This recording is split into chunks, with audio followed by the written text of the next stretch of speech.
And welcome back to another episode of Casey Campbell's Videocast. Of course, I'm Casey Campbell from Great Lakes Post, and joining me right now, the honor and pleasure of having Terry Foster, formerly of 97.1 The Ticket and the Detroit News, joining us right now. And you're hosting a podcast with Jimmy King, I think, aren't you? Yeah, we are on nrmstreamcast.com. So we do it Tuesdays and Thursdays at 3 o'clock, and we had Isaiah Thomas on today, so it was a lot of fun.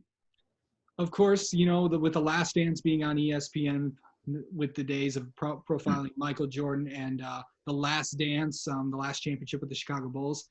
This Sunday they did the Bad Boys when Michael Jordan, the Jordan Rules, and you had a front seat to that when you covered the Pistons for the Detroit News during that time. You were the beat writer. What were those experiences like, and what were those battles like? They were very, very intense. And it was difficult as a writer because every game went down to the wire. You're on deadline. You know who's going to win. So you had to just keep writing and writing and writing until like an outcome came, and you kind of tried to put what you saw and didn't see into perspective in a game story. So it was difficult.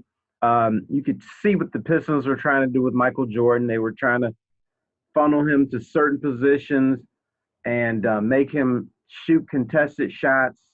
And when he came into the lane, it knocked his ass down. So that was there. The Bulls were a little younger, had a lot of talent, some good players. Pistons obviously were talented, had Isaiah Thomas as the ringleader, and that was a tough physical series. What was it like covering that team at that time? Because the NBA was much different because, you know, you had the East Coast team, you had the West Coast team, and that was really all there was until the Pistons and, of course, Michael Jordan came along. Yeah, I mean, it was difficult from the standpoint of you had all these personalities you had to deal with. You had to figure out who was talking today, who's going to be in a good mood, who's going to be in a pissy mood today. So it was difficult from that standpoint. But I got into a huge argument with Isaiah Thomas, and this kind of helped me out a little bit. And we had a long conversation in his hotel suite at the Ritz-Carlton in Chicago. And he told me that athletes are unsure of themselves during interviews, no matter how big they are and no matter how much money they make. So I kind of took that to heart and realized that this is a people business. Everything we do is a people business. I learned from that, and it kind of helped me in covering the team. What was Michael Jordan like during that time as a player, just getting the chance to watch him? The one word I always thought about with Michael Jordan was fluid. His game was, it was really smooth. He was very athletic. He had this kind of herky-jerky motion where he would palm the ball, bring it back, and he would just do things that other guys wouldn't even think of. And I can tell you an example. One time, Michael Jordan was at the top of the key, and he had the ball. He hadn't dribbled yet, and I forget who was defending him, but they were defending him. And Michael Jordan looked down at his shoe. Then he looked up like he was going to do something. Then he looked at his shoe again. The defender looked at his shoe, and then Jordan just blew right by him. No other guy would think to do that, and I have not seen that since. Just looking at your shoe, just a little stuff like that he would do that was pretty incredible.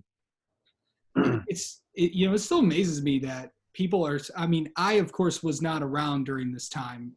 So it still amazes me that the amount of hate that the Bulls had for the Pistons still continues to this day. Why do you think that was? And I think a lot of it had to do with Michael Jordan was the GOAT, the greatest player of that era. And,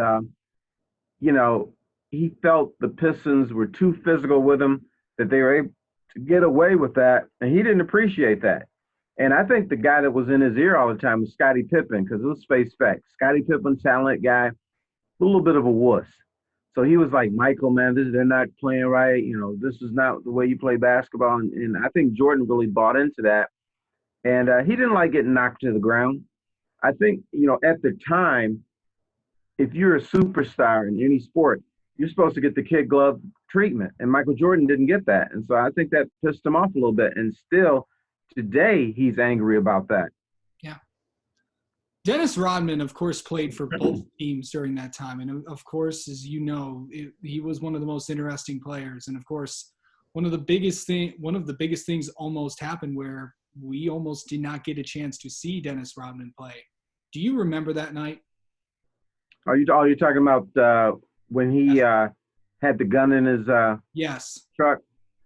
Yeah, and I talked to Dennis about that extensively, and he claims I didn't think he was going to shoot himself that night. Other people did. Let's be clear. But Dennis Rodman said that night, what he wanted to do was kill the old Dennis Rodman and have the new Dennis Rodman emerge. But, not kill him for real, but he wanted to transition into the Dennis Rodman that, look, I'm more carefree. I don't give a damn. I'm not going to listen to people as much as possible. I'm going to do my own thing. That was the new Dennis Rodman. And I'm telling you, as a beat writer, I covered 2 Dennis Rodmans. There was a hardworking, all shucks guy that kind of hung around teenagers. Yeah. And then there was a guy with all the tattoos and the earrings and nose rings and tongue rings and all that kind of stuff. So he turned into a different player, a different guy that I barely recognized. Why did Dennis Rodman turn into the person that he is now? I think he felt that was the person he was all along. But in today's society, you don't act out that way. In the NBA, you don't act out that way. So maybe he was somebody he really wasn't or couldn't be because he grew up poor and he couldn't afford all this stuff. And then at a certain age, he's like, forget it. I'm gonna do this. This is who I am. This is who I want to be. I'm not convinced that's who he was, but I'm convinced that's who he wanted to be. And he said, forget it. This is what I'm gonna do. You were there. Were you there the night? I'm sure you were there the night when the Pistons walked off the court against the Bulls. Yeah. I think 91. Right. Who instigated that?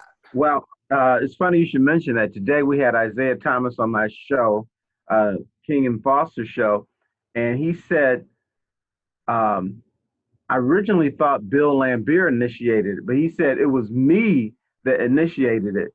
He said that, obviously they had read my story and Jordan had dogged them the day before, and Laimbeer got pissed about that.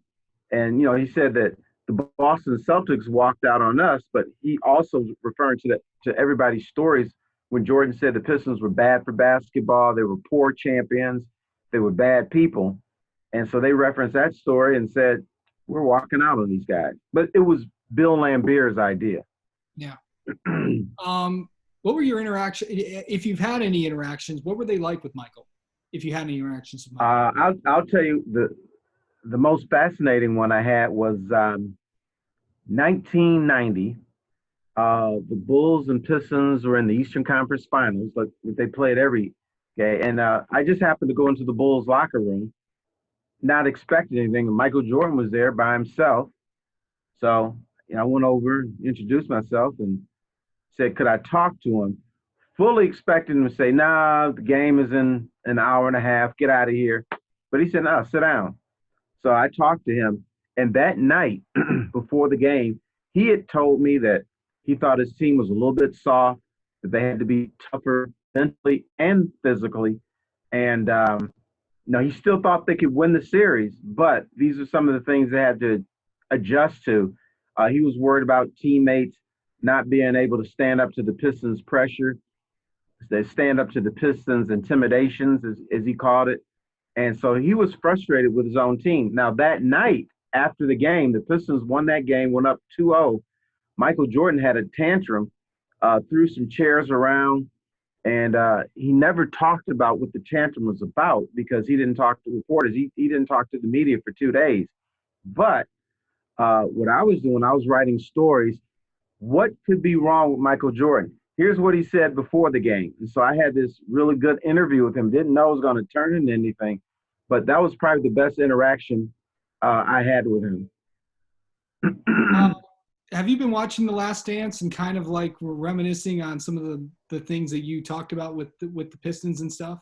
Yeah, I've watched every episode. I think this is the most important sports documentary ever made, at least at this point. So I'm watching every minute of it. Yeah, and I know you were a part of some, of course, with the original one with the Bad Boy Pistons, and of course the one with Dennis Rodman. What are people? Right. You were around when the Bulls won those. I know you got to see it. I mean, as a fan or as a journalist, it's something that it may not have, like winning 6 championships in 8 years. I know the Warriors did it.